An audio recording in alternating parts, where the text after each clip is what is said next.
Hello! In this video, we're going to take you on a backstage tour and explain our design process.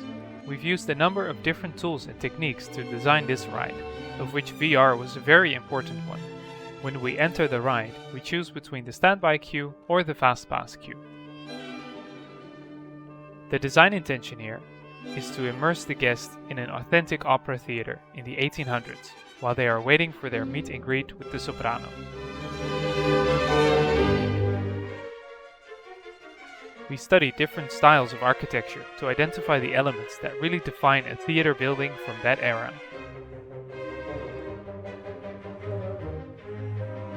In the pre-show, we give the guests a bit of time to get familiar with the central characters, Guido and Donna Giulia. They are introduced along with the central story conflict and how the guests can help resolve it. After the pre-show, we've changed the look and feel of the space to reflect that the guests have now gone backstage and on their way to adventure. The boarding station is located in the theater's prop warehouse. We felt the Omnimover vehicle was a perfect fit for the ride's intended experience. The scenes are designed with continued music and movement in mind, and with the two-pointer candles, we can spot the hidden jewels perfectly.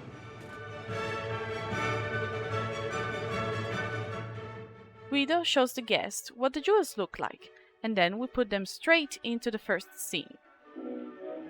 Each of the 4 opera scenes is split into 3 parts. The first part sets the scene for the story of the opera. In the second part, we have Guido in trouble, and in the third part, we conclude the story. In Rigoletto, we're using arches to indicate the different parts, as well as transition between interior and exterior spaces. In the meantime, guests may have found a jewel and continue to the transition room. For Aida, we designed a big open space to emphasize on the Egyptian triumphant march. We then switched that look for a colorful Nubian tent camp. Before switching back again to the Egyptian aesthetic, but this time darker and more intimate. After the bright yellows of the Egyptian stage, we enter a nighttime garden set. It is designed as if the guests are wandering around the garden. On the left, we placed our maintenance room axis, themed as a closed garden gate. The general space is more airy, matching the elegant musical theme of this area.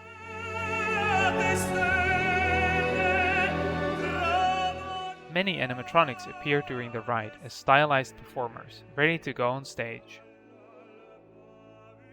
To add some fun to this otherwise elegant scene, we have a collection of teetering vases that almost fall on the guests. Entering La Carmen, we put a lot of Art Nouveau posters on the wall. 3 dynamically posed bulls tower over the guests, representing the theme and energy of the opera.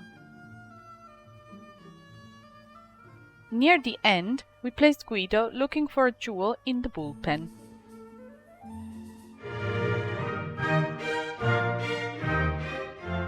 When entering the final scene, we open up the space to one big hall, emphasizing its size and grandiosity.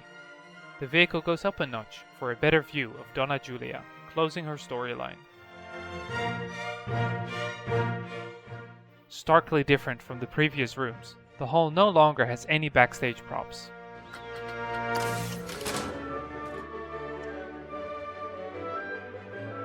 After getting out of the vehicle, we designed a small corner for guests to stay a while longer, looking back into the ending scene and posing as an audience for the people still in the ride.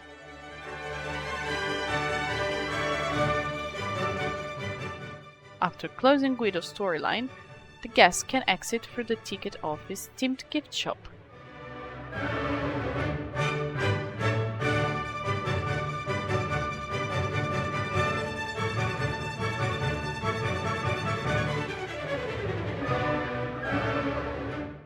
Thank you for listening.